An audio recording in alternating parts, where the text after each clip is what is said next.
మంచి ఆరోగ్యాన్ని కోరుకునే మీ అందరికీ నా నమస్కారం. నేను క్యాన్సర్ వైద్యుడిగా పనిచేస్తూ చివరి దశలో ఉన్న చాలామంది రోగులతో మాట్లాడుతూ ఉంటాను. వారి మాటల్లో ఒకే ఒక పశ్చాత్తాపం తరచూ వినిపిస్తుంటుంది. అదేంటో తెలుసా?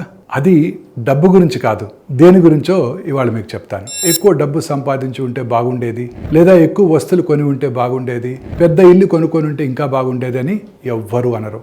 కుటుంబంతో ఎక్కువ సమయం గడపలేదని, సంబంధాలు సరిచేయలేదని, పని కోసం ఎక్కువ ప్రయాణాలు చేశామని, జీవితాన్ని ఆనందించడానికి ఆగలేదని బాధపడుతూ ఉంటారు. సో మీ సమయాన్ని విలువగా భావించండి. అది డబ్బు కన్నా చాలా ముఖ్యమైనది. ప్రఖ్యాత యాపిల్ కంపెనీ వ్యవస్థాపకుడు మిస్టర్ స్టీవ్ జాబ్స్ తను చివరి స్టేజ్ క్యాన్సర్తో బాధపడుతున్నప్పుడు కూడా ఇలాగనే బాధపడ్డారు. సమయం డబ్బు కంటే చాలా ఎక్కువ విలువైనది. డబ్బు పోతే మళ్ళీ సంపాదించవచ్చు, కానీ పోయిన సమయం ఎప్పటికీ కూడా తిరిగి రాదు. ఆసుపత్రిలో ఈ విషయం చాలా ఆలస్యంగా తెలుస్తుంది. మీ విషయంలో అలా జరగాల్సిన అవసరం లేదు. జబ్బు మనకి గట్టిగా ఏం చెబుతుందంటే, సమయమే నిజమైన ధనం. అనారోగ్యం రావాలని వేచి ఉండకండి.